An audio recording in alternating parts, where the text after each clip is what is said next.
Doctor Rakesh Sharma और आप देख रहे हैं इंदुरिया टाइम्स। डॉक्टर रजनीश और डॉक्टर कानन का जो एक इकलौता ख्वाब है जिसे कहना चाहिए, उसके रिगार्डिंग आज दोनों ही डॉक्टर्स हमारे इंदुरिया टाइम्स स्टूडियो में मौजूद हैं। जैसा कि आप सभी लोग जानते हैं कि इंदुरिया टाइम्स हमेशा समसामयिक विषयों को टच करता रहा है। आदमी की हेल्थ का मैटर हो, एजुकेशन हो या एडमिनिस्ट्रेशन हो या उसकी सिक्योरिटी का मामला हो, उन तमाम बिंदुओं पर इंदुरिया टाइम्स अपना फोकस रखता है। स्टूडियो में मौजूद हैं डॉक्टर कानन शर्मा, जो डायरेक्टर हैं रजनीश हॉस्पिटल शाहपुरा की। डॉक्टर साहब, आपका स्टूडियो में बहुत बहुत स्वागत, अभिनंदन। हम डॉक्टर कानन से अभी मुखातिब हैं, आपसे जानेंगे कि आखिर क्या वजह रही है या किस तरह से एक सिंपल हॉस्पिटल से, एक छोटे से परिवेश से निकल के आज अपनी सुविधाओं को इतना आपने बढ़ा दिया है कि आज एक मल्टी स्पेशलिटी हॉस्पिटल के रूप में आप जाने जाती हैं। यानी जब जयपुर से बंदा दिल्ली निकलता है तो दूर से ही रजनीश हॉस्पिटल का वो परिसर, वो भवन कुछ इस तरह से नजर आता है कि लोगों को फैसिलिटीज खुद ब खुद याद आ जाती हैं। रजनीश हॉस्पिटल की डायरेक्टर हूँ और इसी में मैं शाहपुरा में ही पिछले 30 साल से प्रैक्टिस कर रही हूँ। जी। तो शाहपुरा में पहले हम यहाँ पे छोटे हॉस्पिटल में काम करते थे। सुविधाओं का थोड़ा अभाव था, जगह का भी थोड़ा अभाव था। इस कारण से हम सब ने मिलकर के प्लान किया एक बड़ा परिसर जो कि अच्छी सुविधाएं दे सके, उसकी यहाँ शाहपुरा के लोगों को ज़रूरत है। उसकी प्लानिंग को लेकर के हमने 2-3 साल तक पेपर वर्क किया। उसके बाद जैसे भी इम्प्लीमेंटेशन हुआ, हमने बहुत सारे हॉस्पिटल्स वगैरह देखे, जो बेस्ट एफर्ट्स करके हम सारी नॉलेज कलेक्ट कर सकते थे, उसके सारे सबको निचोड़ करके हमने इस हॉस्पिटल का प्लानिंग और पेपर वर्क शुरू किया। उसके बाद हमारा 14 से हमारा यहाँ कंस्ट्रक्शन शुरू हुआ और 3 साल हमारे कंस्ट्रक्शन में 2-3 साल लगे। अभी 3 साल ही हुए हैं और हॉस्पिटल अपनी ऊंचाइयों को, बुलंदियों को छू रहा है। निसंदेह आसान नहीं रहा होगा मल्टी स्पेशलिटी हॉस्पिटल में रन करना। अभी हाल ही में हमने कोरोना काल को भी फेस किया है, उसमें बहुत सारे हॉस्पिटल और बहुत सारी व्यवस्थाएं चरमरा गई हैं, लेकिन मुझे खुशी है ये जानकर कि रजनीश हॉस्पिटल ने अपनी जो स्टाइल है उसको नहीं बदला और तत्पर रहा लोगों की सेवा के लिए। मैं आपकी एजुकेशन जानना चाहूँगा, कहाँ आपकी एजुकेशन हुई, परवरिश कैसे हुई, कहाँ से आप बिलोंग करती हैं, कुछ बताएं। मैं बेसिकली जयपुर की रहने वाली हूँ और मैंने SMS मेडिकल कॉलेज जनाना हॉस्पिटल से MS का एम किया है। डॉक्टर नवरत्न बाफना है, उनकी यूनिट से मैंने MS का एम किया जी। और MS गायनी करने के तुरंत बाद ही हमने यहाँ पे शाहपुरा में हॉस्पिटल अपना शुरू कर दिया था और यहाँ तब से मैं लगातार हॉस्पिटल शाहपुरा में ही सेवाएं दे रही हूँ। डॉक्टर रजनीश से मुलाकात कैसे हुई? डॉक्टर रजनीश से मुलाकात मेरे पेरेंट्स के थ्रू ही हुई। वो हम लोग, मेरे और उनके फादर फैमिली फ्रेंड्स थे और मतलब कई पीढ़ियों से, 3 पीढ़ियों से हमारे आपस के परिवारों में संबंध है। उसी की परिणति ही हम दोनों एक साथ हैं। निसंदेह वो चेहरे का ग्लो बता रहा है कि न केवल शादी हुई बल्कि जीवन साथी और लाइफ पार्टनर वाली भूमिका में आप बाय प्रोफेशन भी एक दूसरे को कवर करते रहे हैं। बड़ा बेटा डॉक्टर भारत शर्मा है, वो MCH यूरोलॉजी कर रहा है। उसने पहले MS सर्जरी किया, जनरल सर्जरी, पर वो सेटिस्फाइड नहीं था तो उसने आगे सुपर स्पेशलिटी के लिए MS के बाद में MCH यूरोलॉजी चुना है। तो वो 1-1.5 साल में वापस आकर के यहाँ पे अपनी सेवाएं देना शुरू कर देंगे। और छोटा बेटा है वैभव, उसने MBA किया है, तो अभी हॉस्पिटल का एडमिनिस्ट्रेशन सारा वही संभाल रहे हैं। उससे हमें काफ़ी सुकून है। जो भी हॉस्पिटल की अदर देन एकेडमिक, क्या कहते हैं, जो भी मेडिकल से संबंधित के अलावा जो भी फैसिलिटी, जो भी समस्याएं होती हैं एडमिनिस्ट्रेशन की, चाहे स्टाफ की हो, चाहे और कोई पब्लिक डीलिंग हो, चाहे गवर्नमेंट डीलिंग हो, कुछ भी हो, तो सारा काम वो करते हैं। आपने देखा कि अभी हमने डॉक्टर कानन का थोड़ा सा फैमिली बैकग्राउंड टच किया और इससे बात निकल कर ये आई कि यदि पेरेंट्स कोई ख्वाब देखते हैं तो बच्चे किस तरह से उसमें सहयोगी हो सकते हैं। इसे चरितार्थ कर दिखाया है डॉक्टर भारत और वैभव ने, और आप सेटिस्फाई भी हैं।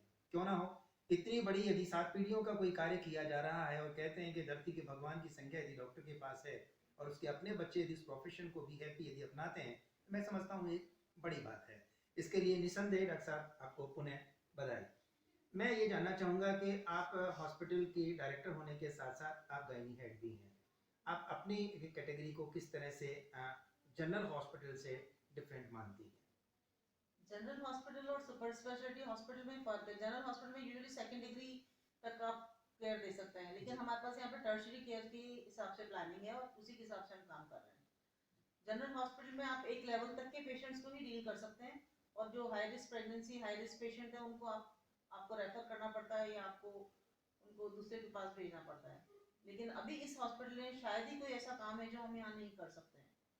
चाहे कोई पेशेंट कितना भी इमरजेंसी हो, कितना भी सीरियस हो, अपनी स्किल से और अपनी टीम वर्क से और अपने हॉस्पिटल की फैसिलिटीज से हम उसको सबको कोप कर पाते हैं।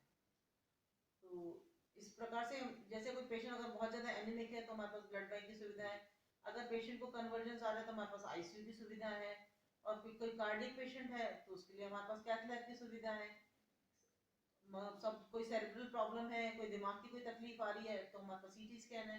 तो इस प्रकार की सारी मल्टी स्पेशलिटी की जो सुविधाएं हैं लगभग हमारे पास सब है। कैटेगरी वाइज हॉस्पिटल को एक तरह से फ्लोर में भी कन्वर्ट किया गया है। गायनी जो आपकी कैटेगरी है वो एक फ्लोर पे है, नीचे ओपीडी है, तो उन सारी चीज़ों को भी एक व्यवस्थित रूप देने का प्रयास है। इसके पीछे क्या लॉजिक रहा? पेशेंट को कम से कम असुविधा हो। यूजुअली क्या होता है कि जैसे पेशेंट एक बार एसएमएस में चला गया तो उसको यही नहीं पता चलता कि ब्लड टेस्ट कराने कहाँ जाना है और सोनोग्राफी कराने कहाँ जाना है। तो एक बार वो ब्लड टेस्ट के लिए एक तरफ भागेगा, दूसरी तरफ वो सोनोग्राफी के लिए भागेगा, तब तक तो उसके पसीने छूट जाते हैं पेशेंट को। तो लेबर में और डिलीवरी के समय पे पेशेंट को जितना कंफर्ट हम दे सकते हैं उतना कंफर्ट हमने देने की कोशिश की है।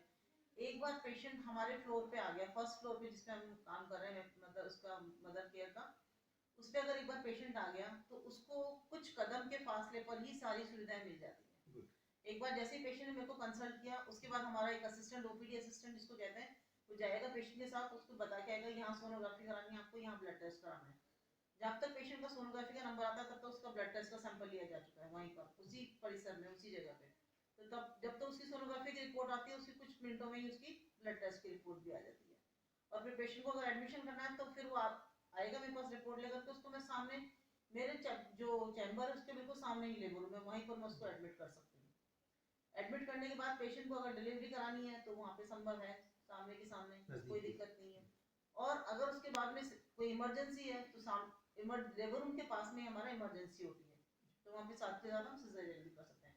प्लांट केसेस हैं उसके लिए सर्जरी की सुविधाएं थर्ड फ्लोर पे है, तो वो आराम से हो जाता है। आपने देखा कि एक चिकित्सक होने के साथ साथ आप एक बहुत ही अच्छे एडमिनिस्ट्रेटिव भी साबित इसलिए हो सके, आप जयपुर के से बिलोंग कर रही हैं, आपने वहीं से अपनी डिग्री मेंटेन की है, और राजस्थान की यदि जान कहा जा सकता है, राजस्थान की लाइफलाइन का जहाँ सवाल आता है तो नाम केवल एक ही निकलता है, वो एसएमएस। एसएमएस जहाँ पूरे राजस्थान के ही लोग नहीं, वही आउट ऑफ राजस्थान भी लोग वहाँ आते हैं।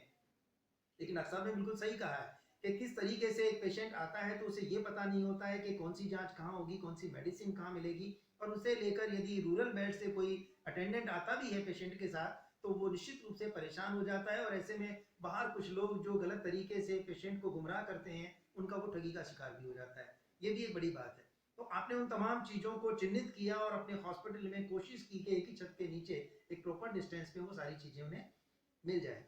एंड निश्चित रूप से बहुत रिस्की काम भी आपने लिया है, और कई बार बहुत अच्छा होता है जब धरती का भगवान कहा जाता है और कोई डॉक्टर नहीं चाहता है कि उसका पेशेंट उससे असंतुष्ट रहे या वो ठीक ना हो।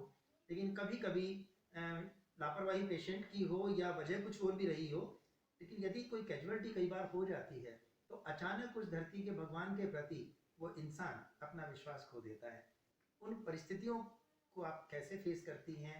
कोई तो ऐसे इंसिडेंट तो हर सबकी लाइफ में आते हैं, तो फेस करने का उस वक्त अपने आप भगवान क्षमता देता है। कभी भी कोई भी डॉक्टर या कोई भी पैरामेडिक ये नहीं चाहेगा कि उसके पेशेंट को के साथ कुछ गलत हो या वो कुछ गलत करे, लेकिन नियति भगवान के द्वारा डिसाइडेड है। हम तो केवल इलाज करते हैं, लेकिन उस इलाज का परिणाम जो है ना वो परमात्मा के ऊपर है, हमारे ऊपर नहीं है। मैं सब मरीजों को यही कहती हूँ कि जो मैं दवाई लिखी हूँ ना, इसमें पहले भगवान का नाम लेना फिर दवा लेना, और उसके बावजूद भी अगर कुछ विपरीत हो जाता है तो इसके लिए लोग दोष देते हैं, हम उनको समझाते हैं, कोशिश करते हैं सारे स्टाफ के साथ मिलकर के कि जैसे भी उनकी काउंसलिंग कर सकते हैं करते हैं।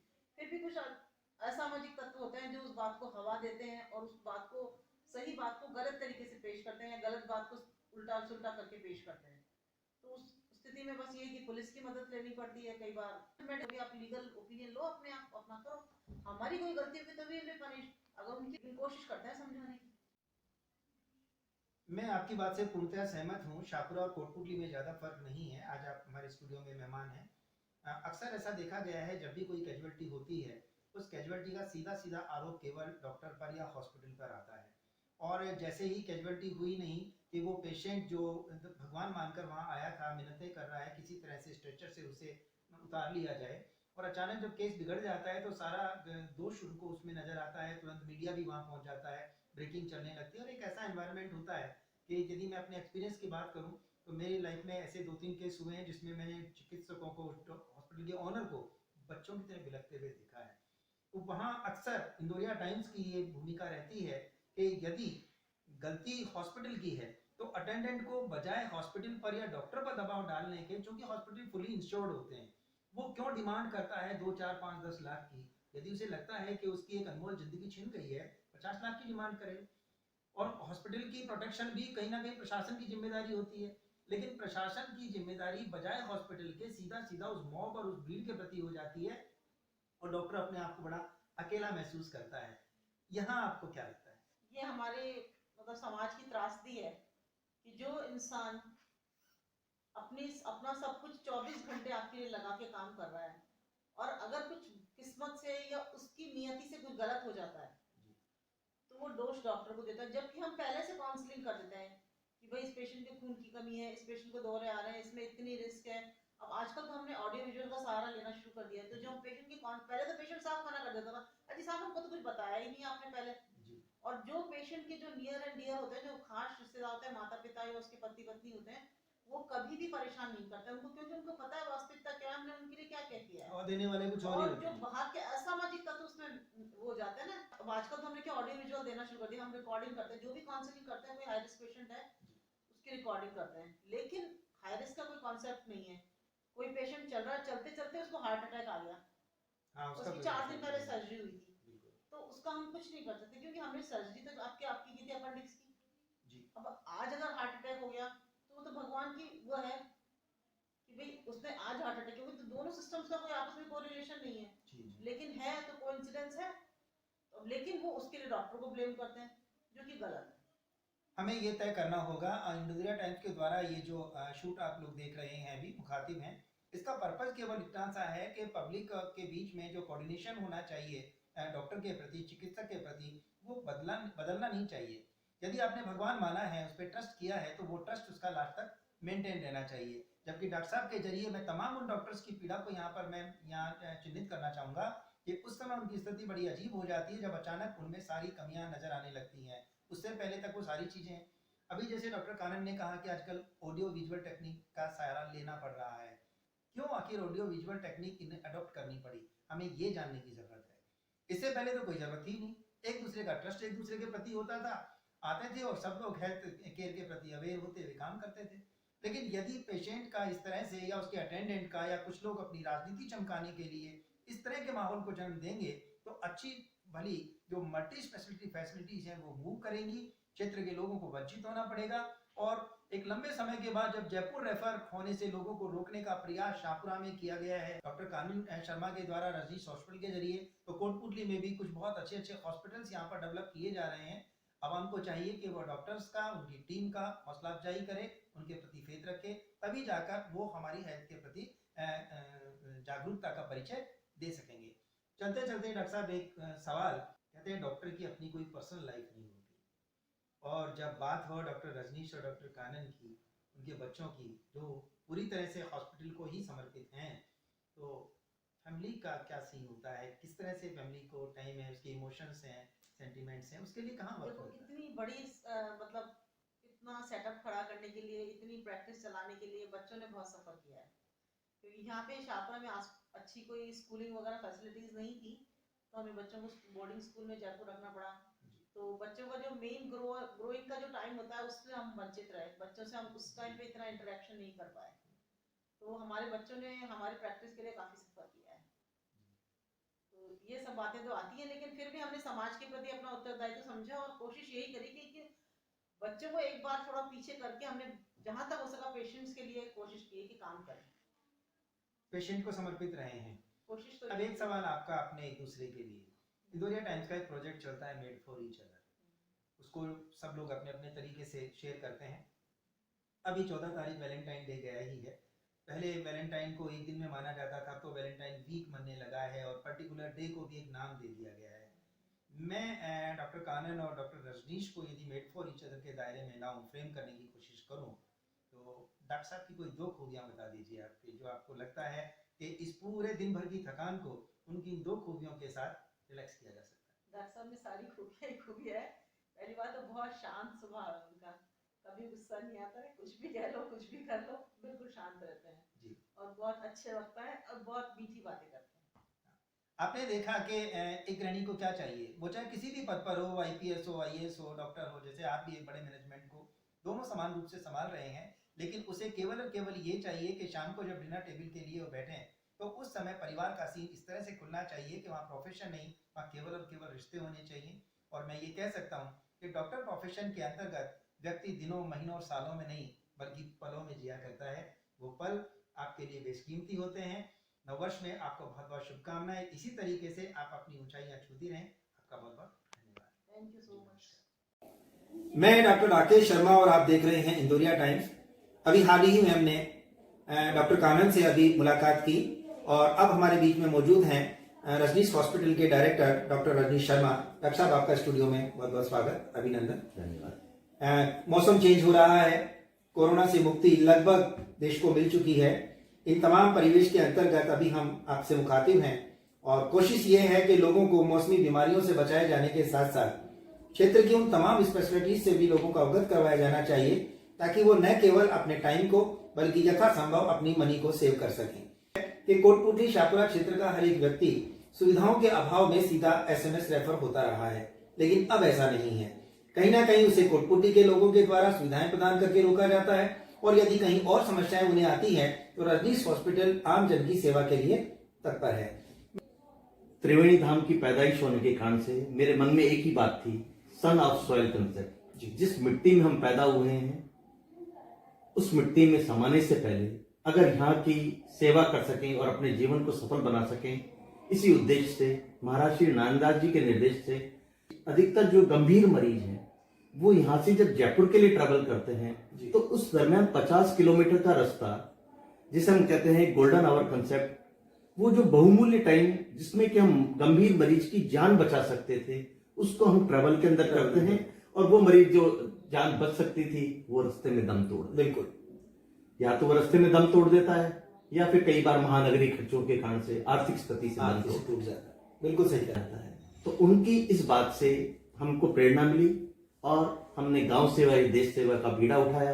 नर सेवा नारायण सेवा की भावना के साथ हमने यहाँ पे ये काम किया तो दिमाग बचाया जा सकता है, दिल बचाया जा सकता है। एक गंभीर चोट वाले व्यक्ति को सबसे ज्यादा डेथ जो होती है उसकी खून बह जाने के कारण से होती है और उसके जो वाइटल पैरामीटर हैं, जो ABC अपन कहते हैं, एयरवे, ब्रीदिंग और कार्डियक सर्कुलेशन, अगर इसको कर लें तो हम जिंदगी की ABC को बचाकर और उसको एक प्राण दे सकते हैं।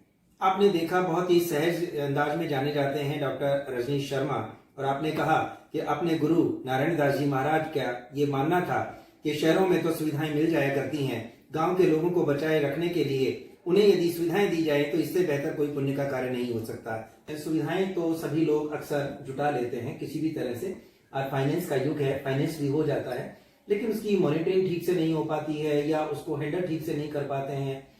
काबिलियत के अभाव में कई बार बहुत सी जगह ताले लग जाते हैं। और आपकी जो टीम है, आपका और डॉक्टर कानन का जो कोऑर्डिनेशन है, उन्होंने गायनी संभाला हुआ है तो आपने अपने पूरे हॉस्पिटल को एक तरह से जान दी हुई है। इस तरीके से आप काम करते हैं कि जिसे देखे उसके जुबान पर केवल रजनीश हॉस्पिटल है, इसकी वजह मैं जानना चाहूंगा। इस मामले में मैं राकेश जी आपसे ये कहूंगा कि मैं यहाँ पे रहकर ऐसा मानता हूँ कि मैं मेरे परिवार की सेवा कर रहा हूँ जी। और एक बहुत ही बात बताना चाहूंगा, आपको भी बड़ा आनंद होगा कि मेरे अस्पताल का नाम रजनीश हॉस्पिटल जनता के द्वारा ही रखा गया है। हाँ, ये भी एक सवाल था मेरा कि सेम आपके नाम से वो हॉस्पिटल बना है, तो इसकी क्या वजह है? क्योंकि मैंने तो जब 1990 में आया ना, तो मैं शाहपुरा में आया था, मैंने अस्पताल का नाम शाहपुरा हॉस्पिटल रखा। और शाहपुरा से स्टार्टअप आपका शाहपुरा से? जी हाँ, कंटिन्यू करें। तो शाहपुरा हॉस्पिटल के अंदर नाम रखा तो सब लोग ये कहते हैं कि भाई रजनीश के चालो, और या अस्पताल की दहलीज पे रजनीश के पहुंच जाओ ला तो मरबा कौन दे लो। तो इस तरीके से उनकी जो भावना रही, तो आप तो जानते हो जनता की भावना के आधार उनका प्रेम करके हमने हमारे हॉस्पिटल का नाम शाहपुरा हॉस्पिटल से रजनीश हॉस्पिटल रखा। और जब उन्होंने इतनी बड़ी जिम्मेदारी दे दी तो अपने परिवार का ध्यान रखना दिल से ये रहा। और हमने हमेशा ये सोचा कि अस्पताल नीचे है तो हम ऊपर ही रहते हैं, ताकि मरीज को जिस समय आवश्यकता है उसी क्षण हम उसको देख सकें। अभी आपने बताया कि बड़े अस्पताल को बनाने में एस्टेब्लिशमेंट का और मशीनों का जो इक्विपमेंट्स हैं उनका बहुत बड़ा खर्चा आता है जी। पर जब तक आपके पास वो संसाधन नहीं हो सकते तब तक आप वो सुपर स्पेशलिटी सेवाएं नहीं दे सकते। फिर आप वही सेवाएं दे पाते हैं जैसे कोई जनरल क्लिनिक में होता है, और उन सुविधाओं से आप मरीज के प्राण नहीं बचा पाते जी। तो इसमें जब अपन बड़ा अस्पताल बनाते हैं तो बड़ा अस्पताल तो बनाया, इक्विपमेंट भी लगाया, लेकिन जो किसान अपनी जगह से बड़ी मुश्किल से 6 महीने की मेहनत के बाद फसल लेके आता है तो बहुत एक एक दाने को जैसे वो करके लाता है ना, तो वैसे ही उसके पास रुपया आने में भी इसी प्रकार की समस्या रहती है। ऐसे दुग्ध उत्पादकों के लिए रहता है। तो उन्होंने कहा कि हम उनकी भाषा में बता दूंगा जो उन्होंने मुझसे कहा था कि घोड़ा देश को सबसे बढ़िया अस्पताल इंडिया शाहपुरा में आपने बनाना चाहिए और उन्हें किफायती दाम पे गांव की जनता ने आपने देना चाहिए। जब तो काम करवा को मत आए, नहीं तो व्यापार तो सारी दुनिया जब बड़ा बड़ा शहर में कर ही रही है। बहुत सुंदर। ग्रामीण परिवेश का आदमी अपनी योजनाओं के बारे में अनभिज्ञ न रहे, उसके बारे में उसको जानकारी हो, तो आज गांव में कौन है? किसान। उनके लिए सरकार की योजनाओं में जैसे अभी पहले भामाशाह की योजना चल रही थी, अब आयुष्मान की योजना आ रही है, तो उसके अंदर और उन्होंने तो आपके ऐसा भी कवर किया है कि वो नीचे के तबके जिनकी एक पर्टिकुलर आय है उसको भी आप भर्ती होने पे निःशुल्क सेवाएं मिल रही है। जी। निःशुल्क मतलब सरकार की योजनाओं के तहत मरीज को उसमें अपनी जेब से नहीं देना पड़ता। सरकार सचेत है, पब्लिक के लिए वो जागरूक है, इस बात का प्रमाण है ये इस बात का प्रमाण। जी। दूसरी बात, अगर हम यहाँ के परिवेश में देखें तो हमको एक सबसे बड़ा तबका, चाहे वो खेती भी कर रहा हो, तो है दुग्ध उत्पादक जी। अगर दुग्ध उत्पादक वो आदमी सचेत है और उसने चाहे वो सरस डेयरी हो, चाहे पायस डेयरी हो या अमूल डेयरी हो, या ऐसी किसी भी डेयरी का अगर उसने अपना वो करा रखा है, क्या रजिस्ट्रेशन करा रखा है, तो उनको निःशुल्क जो है भर्ती होने पे किसी भी गंभीर बीमारी में पूरा इलाज, चाहे वो बुखार हो, चाहे वो डिलीवरी वाले मामले हो, चाहे वो हार्ट अटैक हो, चाहे कोई सी भी सुविधा है, वो आपको निःशुल्क मिल रही है उस डेयरी के कारण से।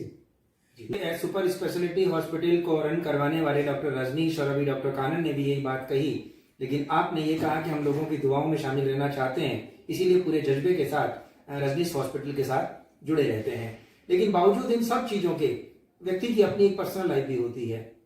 नो डाउट चिकित्सक भी हमारे बीच से ही एक होता है जिसने अपनी आने वाली कई पीढ़ियों को इसी में शामिल करने के लिए इतना बड़ा इन्वेस्टमेंट कर दिया हो, आखिर उसकी अपनी पर्सनल लाइफ भी होनी चाहिए, और मैं समझता हूँ होती भी होगी। लेकिन समय कहाँ से मैनेज होता है, ये अपने आप में एक बड़ा सवाल है। तो डॉक्टर साहब, ये सवाल मैं आपसे करना चाहूंगा कि क्योंकि आप दोनों ही हस्बैंड वाइफ इस हॉस्पिटल से जुड़े हुए हैं, आपके डायरेक्शन में ही पूरा हॉस्पिटल, पूरी यूनिट कार्य कर रही है, बच्चे भी इसी में इन्वॉल्व हैं, किस तरह से आप अपनों के लिए वो पल चुरा करके और चेहरे के ग्लो को मेंटेन रखते हैं? देखिए, इसके अंदर यही बात है, कोई भी काम परिवार की खुशी के बिना नहीं किया जा सकता। अगर आपको पीछे से परिवार का संबल नहीं हो तो आप मुस्कुरा नहीं सकते। जी। तो क्योंकि मेरी धर्मपत्नी भी डॉक्टर है, मेरा बड़ा बेटा भारत और उसकी पत्नी भी डॉक्टर है, तो हम सब एक दूसरे की टाइम मैनेजमेंट को समझते हैं, उनकी आवश्यकताओं को समझते हैं। जी। तो जिस समय हम बैठते हैं तो मुस्कुरा के अपनी बातों को शेयर करके आनंदित हो जाते हैं। ऐसे ही मेरा छोटा बेटा है वैभव, वो इसको मैनेज करता है, तो हमारी आधी चीजों को वो शेयर कर लेता है। और उसकी पत्नी है प्रियंका, तो वो एम फार्मा है, तो वो पूरे मेडिकल स्टोर और लोगों को भी इस प्रकार से कर लेते हैं। तो हम बैठ के रहते हैं, और सबसे बड़ी बात है कि जहां हम काम करते हैं वहीं पे हम रहते हैं। यहाँ पे जो लोग हमें दिखाने आते हैं वो हमारा ही परिवार है। आपने देखा कि डॉक्टर रजनीश ने कितने ही सरल शब्दों में ये कह दिया कि पूरे परिवार की तरह ही हम अपने न केवल हॉस्पिटल परिवार को, अपने परिवार को, बल्कि पूरे शाहपुरा परिक्षेत्र को, और ये कहें कि इस नेशनल हाईवे के जरिए जो भी व्यक्ति आप तक एक बार आ जाता है, आपकी पहली प्रायोरिटी उसकी जान बचाने से लेकर उसके फ्यूचर को सिक्योर करने में पूरा समय आप, ये समझाइश में वो ताकत है, दुआओं में वो ताकत है कि हर मेडिसिन और हर सुविधा तभी कारगर सिद्ध होगी जबकि उसके अंदर दोनों पक्षों की रुचि शामिल हो। एक सवाल आखिरी मैं ये करना चाहूंगा कि जब इतना बड़ा इन्वेस्टमेंट आपने किया है, धरती के भगवान की संज्ञा आपको दी गई है, लेकिन कभी कभी अनचाही स्थितियों में कई बार हमें कुछ विरोध का सामना भी करना पड़ता है। कैजुअलिटी के दौर से जब कोई आदमी गुजरता है तो आने वाला व्यक्ति उस समय को भूल जाता है कि किन परिस्थितियों में उसे स्ट्रेचर पर लिया गया था। बाद में केवल और केवल उसका विरोधी नजरिया ही सामने आता है। उस दौरान आपको कैसा फील होता है? ये आपने बहुत ही महत्वपूर्ण एक प्रश्न किया है और इसके दो पहलू रहते हैं, एक वास्तविकता और एक आजकल कुछ लोग उस बात को घुमा के अपना स्वार्थ सिद्धि करने के लिए परेशान करते हैं। जैसे आपने बताया उसकी मूल भावना में क्या होता है, कभी कोई मरीज आया आकस्मिक रूप से, कई बार आपने वीडियो भी देखे होंगे, जैसे आपने एपीजे अब्दुल कलाम साहब का देखा होगा, या कभी किसी की मीटिंग है कि कोई आदमी बैठा है और वो बोल रहा है, बोलते बोलते वो लुढ़क जाता है। इसको हमारी भाषा में कहते हैं हार्ट के एरिथमिया या किसी चीज से उसको होता है, दिमाग को खून सप्लाई नहीं होता है और वो गिर जाता है। अगर उस समय सीपीआर करके उसको बचाया भी जा सकता है, कई बार वो नहीं भी बचता। तो ऐसी भी परिस्थिति अगर किसी मरीज के साथ हो गई है तो वो उस समय, क्योंकि आजकल इस तरीके का माहौल होता जा रहा है कि लोग अपने स्वार्थ के लिए, अपनी छुटभैया जो नेतागिरी को चमकाने के लिए ऐसा काम कर देते कि उसको दूसरा रूप प्रदान करते थे, जबकि मरीज और उसके साथ वाले जो वो नहीं चाहते और उनको पता है कि भाई क्या हुआ, ये कर रहे थे, साथ खड़े खड़े बात कर रहे थे और ये तो लेटवा से बैठा हुआ और इसको एकदम पता नहीं क्या हो गया, या खड़ा हुआ बात कर रहा था एकदम ये हो गया। लेकिन वो उस समय की परिस्थिति में, क्योंकि वो अस्पताल में भर्ती है, तो ये सोचते हैं कि इससे अपन क्या नहीं फायदा उठाना है। जी, इसमें मैं ये बताना चाहता हूं कि जब किसी मरीज की डेथ हो जाती है अनायास किसी भी कारण से, जी, उसके घर वाले बड़े आहत होते हैं। और मैं आज आपको बता चाहता हूं कि उनसे भी ज्यादा वो डॉक्टर आहत होता है। बिल्कुल, जैसे लोगों की यहाँ पे आदत पड़ी हो कि किसान की होती है, जब फसल के ऊपर ओला पड़ जाता है, पाला पड़ जाता है, उसको लगता है कि क्या हो जाता है, तो उस डॉक्टर को भी ऐसा लगता है यार मैंने सारा काम कर लिया, ये है, खाना भी चाहे खाया होगा या नहीं है, मेरे मुंह कभी थूक भी सूंघ गया, लेकिन हम उसके लिए काम कर रहे हैं। जी, लेकिन अब ये ऐसी स्थिति होते ही जो 2 मिनट पहले सब लोग हाथ जोड़ रहे थे वो हाथ उठाने के ऊपर तैयार हो जाते हैं। ऐसा होता है कि वो जो आपको भगवान समझ रहे थे उनकी नजर में वो हैवान साबित हो जाता है।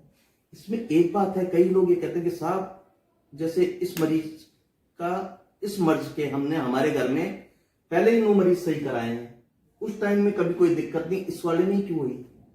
अब अगर वो अपनी ही बात को ही समझते हैं कि जो आदमी आपके पहले 10 में से 9 काम सही कर चुका है उसी मर्ज का, तो 10वें में ऐसा क्यों हो गया, बल्कि 10वें तक तो आके आ गया, वो और भी एक्सपर्ट आपके ही घर में हो चुका है। उसकी परिपक्वता बढ़ी है, उसका अनुभव बढ़ा है, उसका ज्ञान बढ़ा है।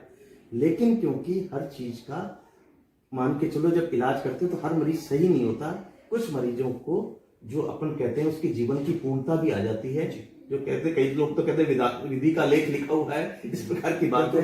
पर उस चीज को उस समय कोई नहीं समझना चाहता, और वो उस समय जो बाकी के आसपास के जो लोग होते हैं वो तैयार इसलिए बैठे हैं क्योंकि उनको आने वाले इलेक्शन में तो चुनाव लड़ना है या अपना कोई काम चलाना है, या ये तो वो आदमी जो साथ वाले भी समझ रहे कि नहीं, इसके बाद भी डॉक्टर साहब ने बहुत मेहनत की है, बहुत मेहनत की, इनका कुछ नहीं, वो उस मामले को ये करके और इस प्रकार का माहौल पैदा कर देते हैं कि ऐसा समझ में नहीं आता कि आज डॉक्टरों के सामने ये समस्या है कि ये वायलेंस के कारण से वो चिकित्सा करें या नहीं करें। और सबसे बड़ा खामियाजा भी आप मान के चलो कि मरीज को ही बढ़ रहा है, क्योंकि गंभीर मरीज होगा उसको आगे भगाते हैं, वही वाली बात है, रास्ते में वो जान दे देता है और उसके कारण से दिक्कत आती है। नहीं, इसका मैं स्वयं साक्षी हूं, मैंने देखा है कि आपके प्रोफेशन में बहुत से लोगों ने बैकअप कर लिया है, वो मूव कर गए हैं वहां से, क्योंकि वहां कभी कभी कास्टिज्म के समीकरण इतने हावी हो जाते हैं, मार्शल कम्युनिटी हावी हो जाती है। और एक और बड़ी बात है, जहां तक मैं समझ रहा हूं कि रजनीश हॉस्पिटल भी इंश्योर्ड होगा, पूरा इंश्योर्ड होगा।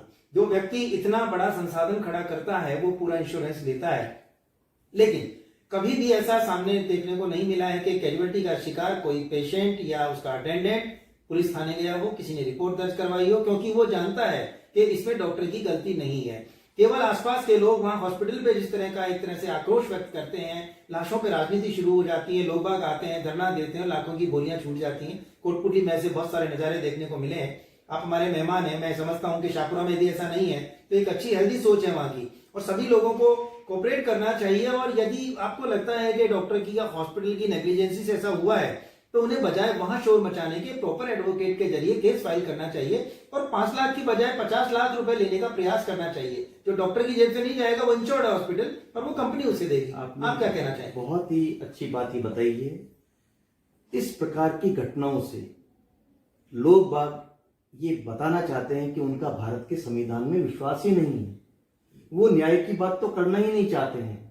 अगर वास्तव में कोई भी ऐसी अनहोनी घटना होने पर उस समय पूरा ही, चाहे वो डॉक्टर हो, स्टाफ हो, सभी लोग ये हो जाते हैं और पूरा प्रयास करते हैं, उसके बावजूद भी जो होनी होती है हो जाता है। डॉक्टर्स के घर में भी डेथ हो जाती है, डॉक्टर्स की भी डेथ हो जाती है जी। पर ऐसी परिस्थिति आने के पर क्या होता है कि आप अगर न्याय व्यवस्था में विश्वास रखते हैं तो आपके पास, जैसे बताया, हर अस्पताल, हर डॉक्टर आजकल इंश्योर्ड रहता है जी। तो आप अपने जो ग्रीवेंसेस हैं, आप अपने जो भी है लीगल वे में चलें, एफआईआर कराएं, हाँ, यस, उसका बोर्ड बिठा के उसकी पूरी बात करें। उसके आगे कोई अगर मेडिकल की कोई बात होती है तो कंज्यूमर कोर्ट्स और सब बने हुए हैं। यस। तो आपको वास्तव में कोई अन्याय हुआ है तो उसका पूरा खामियाजा आपको मिलना ही चाहिए। लेकिन अगर ऐसा नहीं हुआ है तो भी वहां पे पता चलेगा, अगर हुआ है तो आपको मिलेगा। लेकिन जो न्याय की बात होनी थी उसकी जगह ये प्रॉब्लम क्या होती है, लॉ एंड ऑर्डर की हो जाती है जी। उस समय पुलिस प्रशासन यही है कि भाई न्याय व्यवस्था बनाने के लिए किस प्रकार से हम ऐसा करके ऐसा कर लें, तो उस समय न्याय तो गौण ही हो। नहीं डॉक्टर साहब, आप हमारे मेहमान हैं, लेकिन मैं यहाँ पर मेडिकल को वो सपोर्ट नहीं कर रहा हूँ, बल्कि मैंने स्वयं देखा है जहां बात लॉ एंड ऑर्डर के बिगड़ने की आती है उस समय पुलिस डिपार्टमेंट या वहां का स्थानीय प्रशासन केवल और केवल पीड़ित पक्ष को देखता है।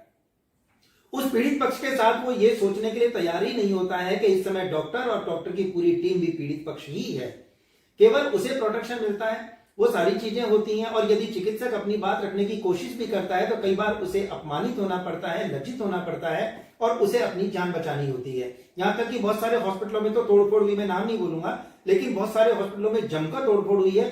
सीसीटीवी कैमरे में वो लोग चिन्हित हुए हैं, लेकिन आज तक ना तो किसी प्रशासन ने उनको कैमरे के जरिए अरेस्ट किया है। यदि ऐसा कुछ हो तो असामाजिक तत्वों पर इतना सा विराम लगेगा, लेकिन ऐसा नहीं होता। उन परिस्थितियों में एक चिकित्सक पैकअप ही करेगा और तो कुछ कर नहीं सकता। तो इस पे विराम लगे, इसके लिए क्या आप संक्षिप्त में एक शॉर्ट में मैसेज छोड़ना चाहिए? एक लाइन में ये, राजस्थान में भी वायलेंस के खिलाफ एक कानून बना हुआ है, क्योंकि हिंसा तोड़फोड़ तो किसी भी क्षेत्र में बर्दाश्त नहीं है जी। तो अस्पताल के अंदर अगर कहीं पे भी होता है तो उसमें 3 से 7 साल तक की उसको सजा हो सकती है। जितना आपने वहां पे नुकसान पहुंचाया उसका 3 गुना ही हो जाता है।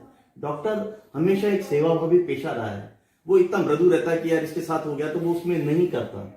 तो इसके कारण से, लेकिन अगर प्रशासन इस मामले में सतर्क रहे तो इस प्रकार की घटनाएं आगे रुक सकती हैं, क्योंकि ये केवल लॉ एंड ऑर्डर की प्रॉब्लम बना के उस काम को कर देते हैं।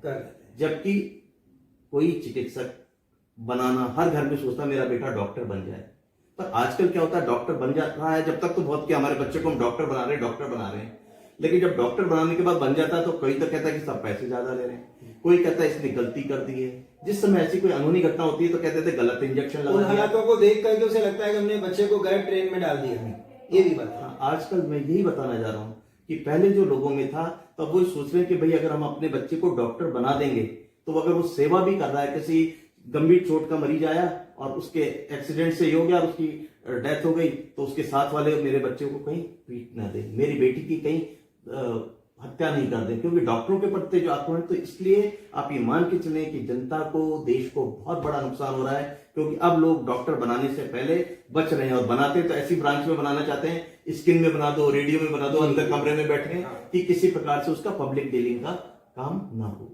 आपने देखा कि अभी थोड़ी देर पहले हमने डॉक्टर कानन से जो बात की, उन्होंने भी वही बात कही और आप भी वही बात कह रहे हैं। मैं समझता हूं इस समय जो भी व्यक्ति इंदौरिया टाइम्स के बुलेटिन को देख रहा है, उसके दिमाग में सहज रूप से ये सवाल उठने चाहिए, आखिर डॉक्टर भी हमारे ही लोगों के बीच से निकली हुई एक शख्सियत होती है जिसने न केवल एक बहुत ही महंगी चिकित्सा पद्धति को अध्ययन के रूप में स्वीकार किया है, एक बड़ा इन्वेस्टमेंट समाज में अंतर्गत किया गया है। हमारी ही जान को बचाने के लिए वो बची हुई जिंदगी को एक तरह से समर्पित भाव से जीता चला जाता है। फिर अचानक घटने वाली घटनाओं को लेकर केवल और केवल वायलेंस का शिकार भी यदि होना पड़ता है तो वो केवल उस हॉस्पिटल चिकित्सक और उसकी टीम को होना पड़ता है, जबकि डॉक्टर की उदारता यहाँ भी उसका साथ नहीं छोड़ती। वो चाहे तो वायलेंस के अगेंस्ट अपना एक केस दाखिल कर सकता है, उसे सजा हो सकती है, वो मुआवजा उससे वसूल किया जाता है, लेकिन वो फिर यही सोचता है कि जिसने अपनी अनमोल धरोहर खो दी है, जिसे बचाने में वो स्वयं सक्षम नहीं रह सका है, ऐसी स्थिति में यदि वो उसके खिलाफ कोई मामला दर्ज करेगा तो वो नीचे की अदालत तो क्या निर्णय देगी, गलत बात है, ऊपर वाले की अदालत में न्याय नहीं होगा। बात यहाँ पर यदि रजनीश हॉस्पिटल की करें जो समर्पित है, पूरी टीम पूरा परिवार समर्पित है संत श्री नारायण दास जी महाराज को, जो अपना आइडियल मानते हैं, उन्हीं के लिए सब कुछ कार्य कर रहे हैं। इस तरह की सोच कमोबेश हर एक चिकित्सक की होती है। मैं इंदौरिया टाइम्स के माध्यम से यह अपील करना चाहूंगा कि पेशेंट को लेकर आने वाले अटेंडेंट को भी एक पूरे पेशेंट्स का परिचय देना चाहिए, ना कि असामाजिक तत्वों के बरगलाए उन्हें चिकित्सक के मान सम्मान को ठेस पहुंचानी चाहिए, बल्कि दोबारा भी कभी उन्हें वहां आना पड़े तो आपसी सामंजस्य कुछ ऐसा हो जिससे कि ये क्रम धरती के भगवान का बना रहे और नर में नारायण की जो बातें अक्सर कहते और सुनते हुए अच्छी लगती हैं वो निश्चित रूप से अच्छी लगे। डॉक्टर साहब, आपका बहुत बहुत धन्यवाद कि आपने समय निकाला